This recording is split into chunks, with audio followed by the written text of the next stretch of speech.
Hello, I'm Noel Hacegaba, Chief Operating Officer at the Port of Long Beach. Welcome to Supply Chain Insight, where we discuss the latest news, issues, and trends in the supply chain with top industry leaders, experts, and influencers.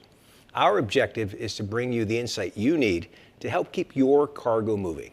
Today's business executives expect a lot from their supply chains: efficiency, velocity, flexibility, cost management, and operational excellence. Supply Chain Insight brings a supply chain to you, one segment at a time, to explore new approaches and innovative solutions that will help you and the Port of Long Beach deliver greater value to our customers and partners. In today's episode, we will hear from one of retail industry's most influential voices, Matt Priest, President and CEO of the Footwear Distributors Retailers Association. FDRA is the largest and most active footwear association in the United States. As President and CEO, Matt manages FDRA's day-to-day operations, and he also directs the operations of the Fashion Footwear Association of New York. Now, before joining FDRA, Matt served as Senior Advisor to Commerce Secretary Carlos Gutierrez and as Deputy Assistant Secretary for Textiles and Apparel at the U.S. Department of Commerce. Matt was also Chairman of the Committee for the Implementation of Textile Agreements, and he previously served as Senior Advisor to the Assistant Secretary for Import Administration at the Commerce Department, where he advised Assistant Secretary on textiles and trade issues. And before that, Matt was a Legislative Director for Representative Sue Myrick of North Carolina, where he was an advisor in the areas of textiles, trade, and economic development. Matt earned his BA in Political Science from North Carolina State University, and he lives in Northern Virginia with his wife and 3 daughters. Matt, welcome to Supply Chain Insight. We are delighted to have you on today. You and your members are right in the middle of one of the most challenging periods facing retail and footwear, and you have been an effective voice educating the public and policymakers on the impact of shifting trade policies and tariffs on the supply chain and the broader economy. And I know that our viewing audience will benefit immensely from your insights today. So thank you so much for joining us today. Oh, it's my pleasure. We've been friends for a long time, so thank you for allowing me to come on and talk trade and imports and all the fun stuff we're going through. Now, for those who may not be familiar with FDRA, Matt, tell us who you are, who you represent, and what you do to keep the supply chain going.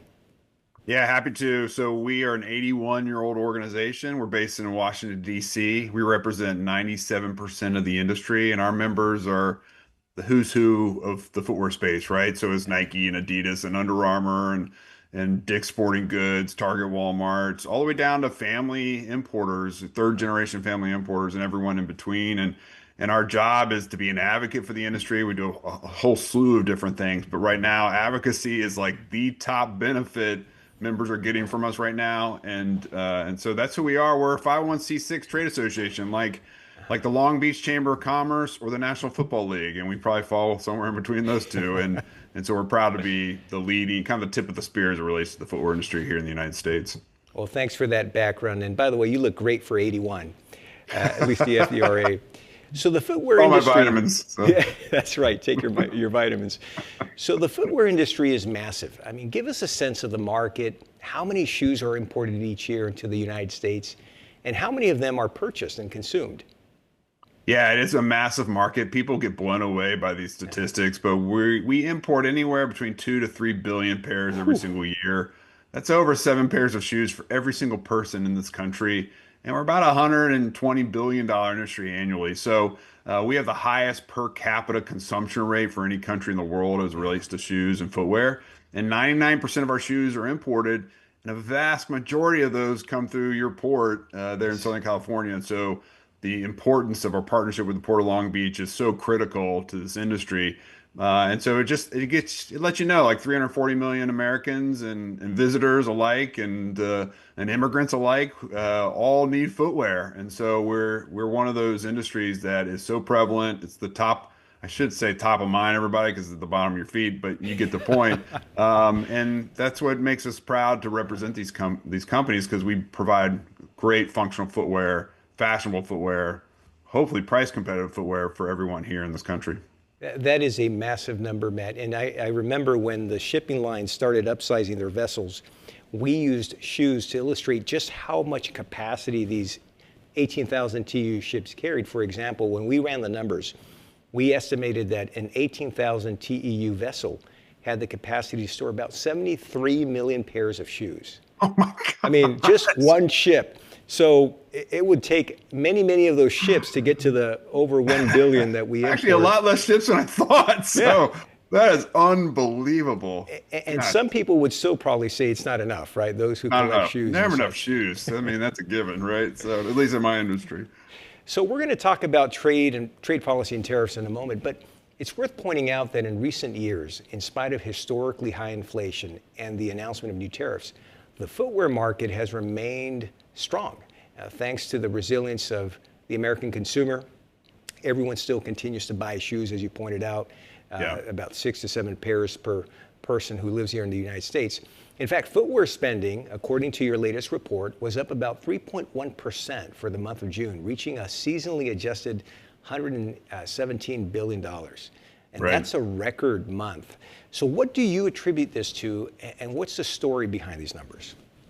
Yeah, so Noel, there's been so many kind of once in a lifetime variables impacting our economy, the shoe economy, as we like to call it. I mean, it's like pun city when you work in the footwear industry, but the shoe economy, as we call it, there's been so many variables since 2020 that are really hard to benchmark against. And I know you have the same issue there at the port as well with your own statistics. And so when you have these both kind of natural and artificial variables impacting the supply chain and consumers' ability to buy footwear vis-a-vis massive stimulus or a pandemic or now tariff policy, it's hard to kind of pin down what is driving the consumer and what's motivating the consumer. A lot of what we're seeing right now in the back to school time period, which we find ourselves in, is this kind of front loading of the back to school purchasing because the importers front loaded the imports coming in because of their concern around tariffs. And so the consumer, we're always looking for what's the kind of mentality or the psychology around how consumers are behaving. And on our own surveys that we have in partnership with Alex Partners, as well as like the National Retail Federation is pointing this out, back to school shoppers are buying way earlier than they normally do because they're concerned about tariffs. So at the end of the day, what we find is that we trust our consumers. They're way smarter than I think media gives them credit for. They know tariffs are coming. They know they drive up prices, and they're adjusting their purchasing cadence to kind of deal with that. And so that's what we've seen to date. And Lord knows what's coming around the corner in the rest of 25 and 2026. But I think that we'll continue to, as long as the consumer's there and has discretionary income, we'll be selling them shoes as many as we can. You know, that's very interesting, and it sounds like it's part of the broader, what I call the the resiliency of the American consumer, right? In spite of all the headwinds, the American consumer continues to buy, and like you said, they are smarter than most people give them credit for. So this year has been a roller coaster ride. Between retaliatory tariffs, the ongoing negotiations with China, there's a lot of uncertainty in the market. You could say we've all been waiting for the other shoe to drop, no pun intended. Yep. But what are you seeing, and what are you hearing from your members? Yeah, so if you look at the second quarter, if you look at all of the conference calls around publicly traded companies in the second quarter, the results, the earnings calls, I think 84%. There's like 450 companies that report out in a quarter, I think. Don't quote me on that. That's ballpark. 84% of those calls said the word uncertain. And so that is the topic du jour. That is what we're all dealing with. And so when you think about that, our members are very uncertain. And so what we've tried to do as an association to best represent them is to be sure that we're constantly in their faces with information and being relevant and just driving as much information analysis as we can based on our expertise, being policymakers ourselves over the years. A number on our team have been in those positions, as well as being here in Washington, D.C., close to the action, as well as being on cleared advisory committees and getting, maybe some intel before it leaks out of the Wall Street Journal kind of stuff. Yeah. And so those are the ways in which we're trying to make sure that in this environment, our members, as they're dealing with uncertainty, they at least have an association that's got their back and is feeding them as much information as possible, even if it's not good news.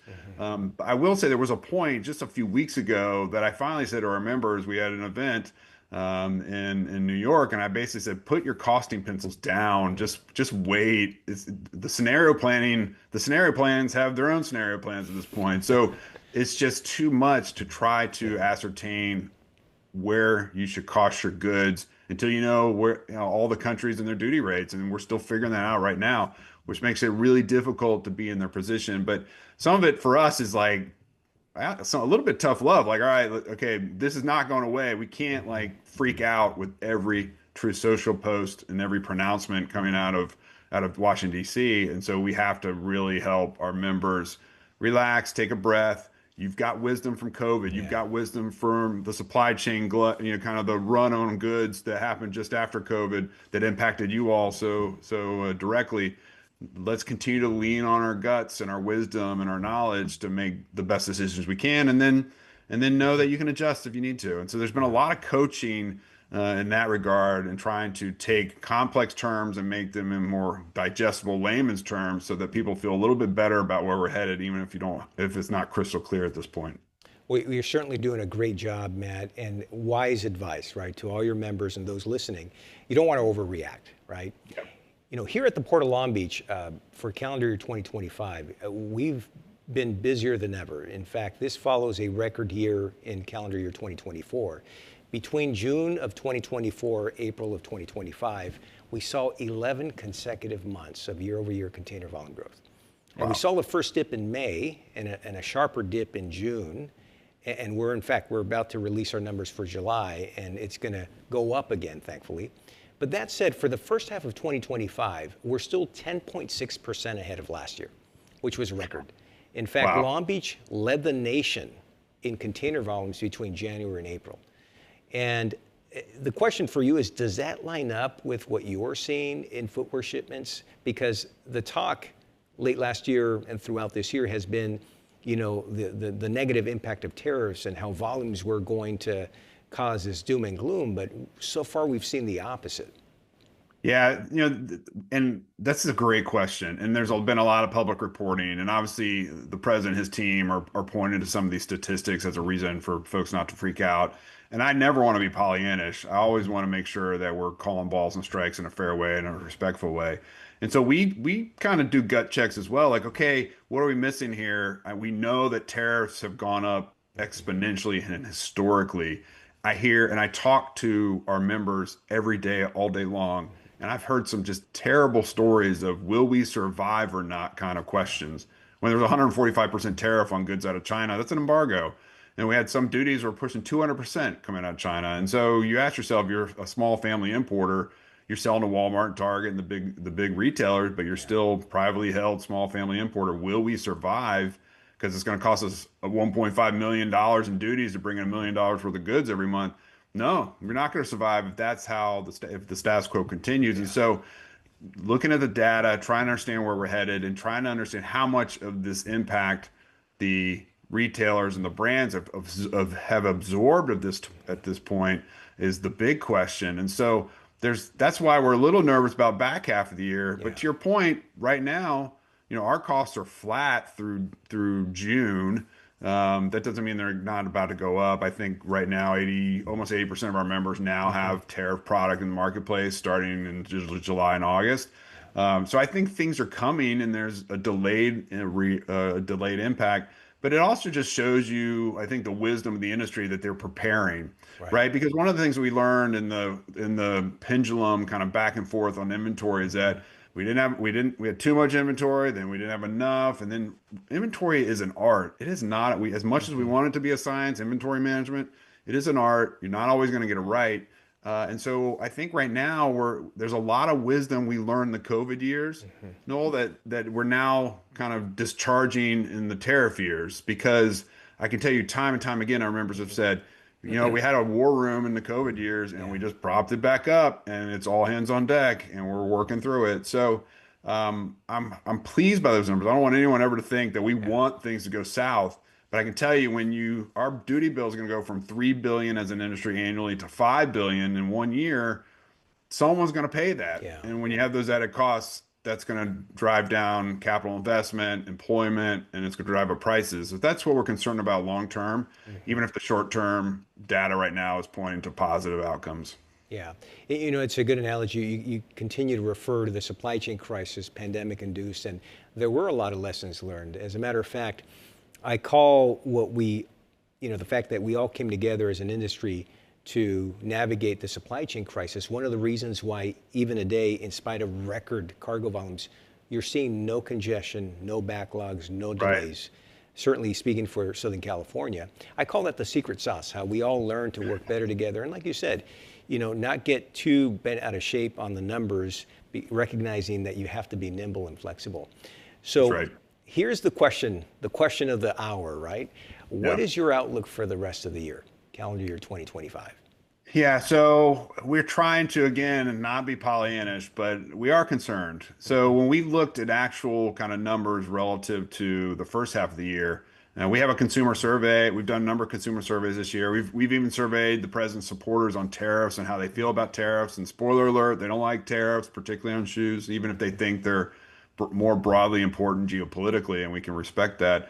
But around the inauguration, we started to see our own internal sales numbers that we track weekly that consumers were spooked.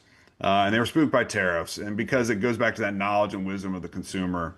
And so what we have found is that, our internal sales numbers are okay. They're not the greatest. It depends on the sector you're in and the segment of the industry that you participate in as how you're feeling about the consumer right now and their Yeah. purchasing power. But to date, our prices haven't gone up, and our consumers still a little uneasy. So as we surveyed them, we talked to them, front loading on their own budgets and their own time, the back to school purchasing.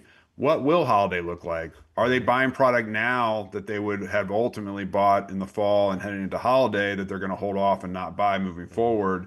And kind of what unemployment does, all those critical numbers, that what does that all do and how does the consumer feel about it? And then lastly, I'll say in July, we saw a record number of searches in Google for footwear inflation. And so when you think about, okay, as a consumer going out there looking to see what's going on relative to pricing for their shoes, and they're using Google to do it, how's that, again, are they confident? And so it's going to be a mixed bag. I think there are going to be some will be fine and they'll continue to excel. But I think we'll have, if we're lucky, we'll have probably a flat to up a point or two year. And if that's all, if that's what it boils down to, then that's probably good. The longer term question, Noel, is around the prices and will they go up, and how long our retailers and brands can hold on to those added costs without passing them on to the consumer, and that's to be determined. Yeah, I really appreciate you sharing your thoughts on that, Matt, because like you said, there's no science, right? It's more No. art than anything else. And I can tell you that here in Long Beach, at the Port of Long Beach, we expect to end the calendar year flat or just above flat, right? So Right. what you're projecting is really what we're projecting as well. Let's talk about something else that has emerged in recent years, the shifting in sourcing. So do you expect more sourcing from Southeast Asia and other regions as more shippers employ what has been called the China plus one strategy? Yeah, this is a question we unpack all the time because it's of top of mind for us critically right now. Yeah. So when I started this job in 2009, we were 88% of our volume was from China. Wow. And people were like, 88%, my goodness gracious. And so now we're 52%, 51, Wow. 52. In fact, this year we'll have a 30-year low on our reliance on China as it relates to footwear. Of course, a lot of that's artificially driven by the tariff policy, but nevertheless, we have been diversifying out of China actually even before the president's first term. It was something, that China plus one strategy that you mentioned was something top of mind for our members. We can't have all of our footwear eggs in the China basket. And a lot of what drove us away from China was market based. China was rising, middle class was rising, worker shortages, less interest in working in low production facilities. They wanted to work in services or in higher production facilities, technology, et cetera. And so we were moving into Vietnam pretty rapidly. Obviously, in the president's first term and now in his second term, those plans have kind of put our movement, have it poured an accelerant on our Yeah. need to diversify. The challenge right now is that we don't know, it's kind of my prior point, put your costing pencils down. We don't know what the rates will ultimately be in the long term. I mean, it feels like, with Vietnam now, there's a 20% tariff on top of 20%. So a sneaker's a 40% tariff out of Vietnam to the U.S. market. That's high, but there's really not a place to run to try to capture that back. And so we're still waiting for some of the details, the agreements that are being negotiated. None of these agreements are finalized. And once we have those, I think we'll have more confidence in shifting. But I can tell you, we've had people shift to India and Brazil, and now we have these added tariffs on both countries. that are now 50%. So that's on top of, again, I go back to a sneaker. Now you have a 70% sneaker coming out of India or Brazil. That's not competitive. And so just when you thought you were okay, Yeah. because the administration asked us to leave China, we've done that, and then we get hit over the head in a new market. And that's why right now, that's probably the number one question about what's our strategy going to be? Where do we take our lumps? Where do we invest and just go ahead and go for it, even if it's going to be uncertain for a while? And we're dealing with that every single day. I have these conversations every single day because of the uncertainty of the landscape of what sourcing will look like even a year from now. Yeah. In recent years, Mexico has emerged as a nearshoring hub. Are you seeing any activity along these lines in the retail and footwear sector more broadly? Mexico has always been interesting to us because it's so close. We have the USMCA, NAFTA prior to that.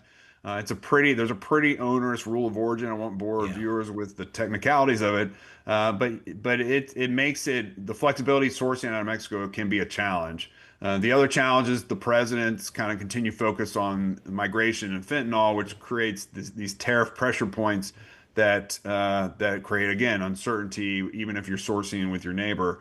And so while I think we always acknowledge Mexico's importance in the mosaic of opportunities that our importers have when it comes to sourcing product, they haven't kind of leapt ahead. They're still top 10 supplier of the U.S. market, but they haven't cracked the top five in a long time. And so, we'll see. We'll see kind of where the dust settles on some of these tariffs, and it could be more price competitive to actually go to Mexico. We have the USMCA review, the statutory review next year. Will they make tweaks where it makes it more flexible to source out of Mexico?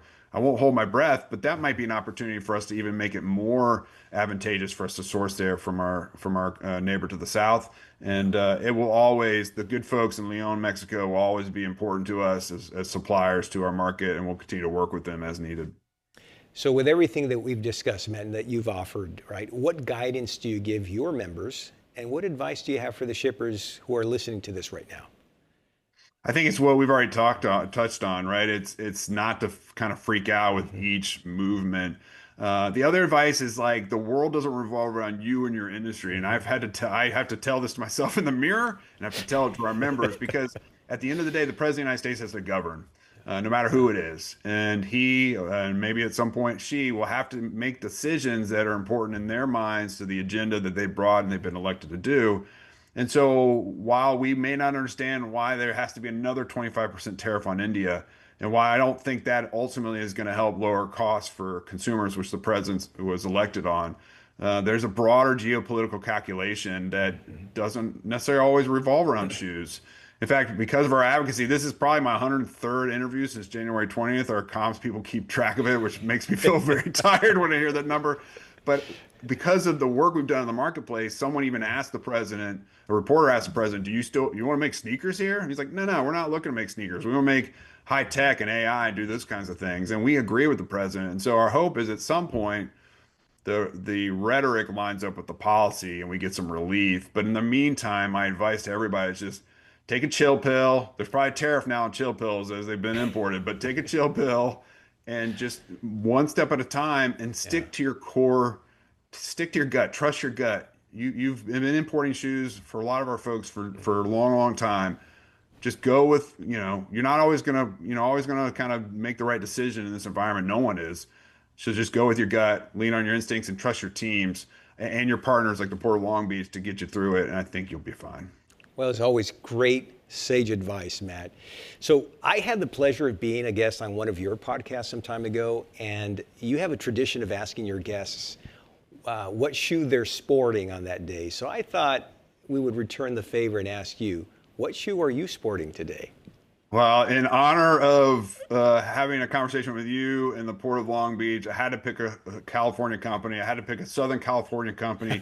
I had to pick a California resident who is iconic. And so I will do show and tell because that's what we do in the shoe industry. I am wearing Skechers slip-ons, the Snoop Dogg version. So Snoop Dogg, there he is right there. He has become an icon in the industry for us. He has like 15 different careers going at once. So for us, I thought, you know what? I'm going to be talking to you. I got to sport something that's iconic for California, and so what better than a Skechers Snoop Dogg shoe? It's perfect for summer. Slip it on, slip it off, and off you go. And I'm sure you wear it well. And just for our audience, Snoop Dogg is actually from Long Beach. So not only did you get the right state and the right region, you got the right city. So Matt, thanks again for joining me on Supply Chain Insight. As always, your insights and perspectives were extremely helpful. To our valued audience, thanks again for joining us, and we'll see you again soon for another episode of Supply Chain Insight, brought to you by the Port of Choice, the Port of Long Beach.